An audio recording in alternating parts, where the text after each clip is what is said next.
Бүгінгі сабақ бізде нейрофотограф. Негізі нейрофотограф деген кім? Нейрофотограф деген бұл жөн эле кнопканы басып қою емес. Мага фотосессия түзүп берип койчу десе, ChatGPT фотосессия түзүп берип койбойт да.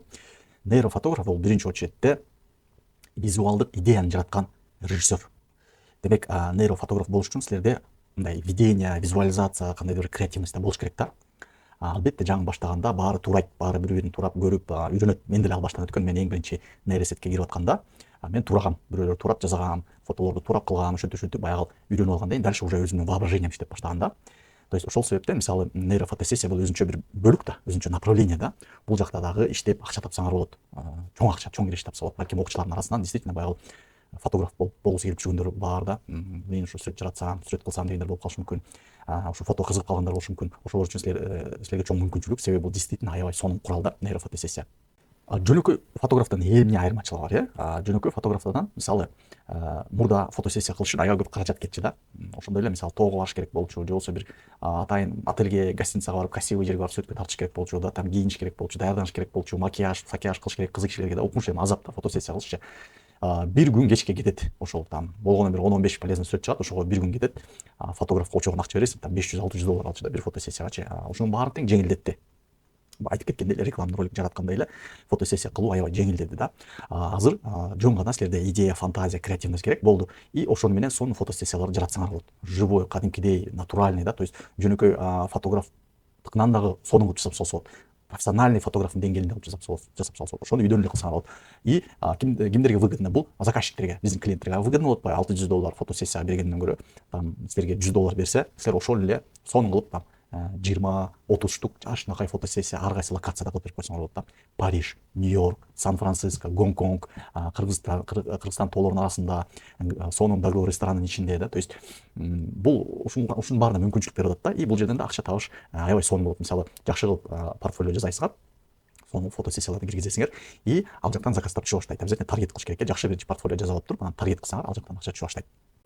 Фотоуслуга тармагы бул тоже очень широкий спектр услуг деп коет да. То есть бул мындай ниша чоң.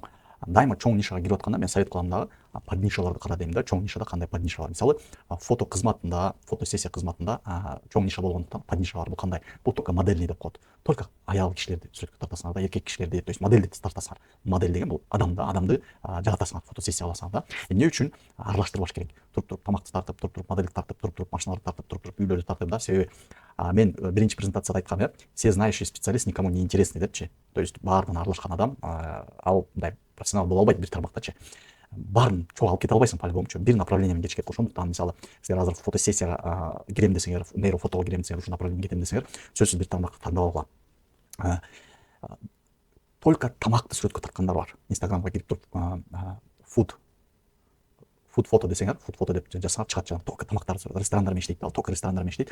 Только кафелерди, тамактарды, блюдаларды сүрөткө тартат. Только модельдер менен иштегендер бар, кийимдерди кийинтет, модель кызга кийинтет, бут кийим кийинтет, фэшн фотограф деп коет. Алар көбүнчө жандай бутиктер менен иштейт, магазиндер менен иштейт да. Wildberries, Amazon да, то есть международный заказдар кумуш алса болот, мен айтып кеттим эле го. Upwork, Fiverr, Freelance.ru дегендер регистрация кылгыла, ошол жакта заказдар көп деп. Бирок ал жактан заказ алыш үчүн силер ушундай бир направление тандалыш керексиңер да. Силер нейрофото кылам, нейровидео кылам, нейротегнигин кылам дей берсеңер, все равно заказчик силердин страницаңарды сурайт. Берчи страницаңды дейт, Instagram страницаңды жөнөтчү көрөйчү дейт дагы. Сен Instagram страницаңан эле билип коет сен кандай деңгээлдесиң. Сен начинающий деңгээлсиңби, средний деңгээлсиңби же продвинутый деңгээлдесиңби, ошону страницадан эле билип коет. Ошондуктан дайыма ниша тандап атканда, нейрофото кирип атканда поднишаны карагыла. Нейрофотодо да кандай подниша болушу мүмкүн? Бул только коммерческий объекты, да, здания, үйлөр, квартиралар, особняктар, только ошолор сүрөткө тартасыңар, ошолор сонун кылып чыгарып берсеңер, вкусный кылып да, нейронун күчү менен, ийинин күчү менен жашынакай кылып, сонун кылып курулганга чейин, курулгандан кийин кылып чыгарып койсоңор болот да. То есть дагы кандай подниша болушу мүмкүн?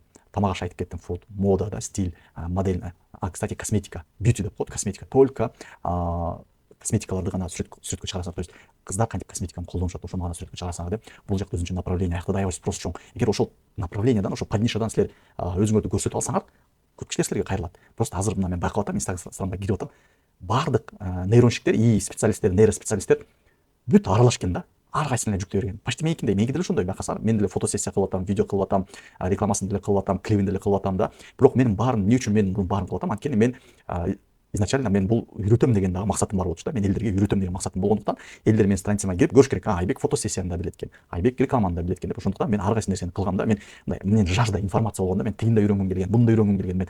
Мен почти 3 ай эртең менен саат 8-де туруп түнкү саат 2-де жатып аттым, 2-2:30. Потому что ушунчалык жажда информация үйрөнгүм келип атты. Тигин да үйрөнөм, буну үйрөнөм депчи. Ошол себептен мен страницамда бүт аралаш да. Бирок азыр мына меники дагы акырындап направление болуп кетет. Менин направлением ушул эме болот. Мен коммерческий рекламный роликтерге кирейин деп атам да. Эми жакшы коммерческий кымбат рекламный роликтер бар болчу го. Ошолорду тартып, ошол направление мен кетейин деп атам. Себеби мен изначально профессиям режиссер болгондуктан, мен өзүм бурда реклама тартып жүргөндүктөн, мен бул ниша мага жакыныраак болгондуктан мен бул жагынан заказ сразу ала баштадым да, именно рекламный роликтергечи. Анан плюс курсту да алып кетем деп атам. И кино, кстати, кино тармагындагы азыр изучать ушул жактан кетейин деп атам да.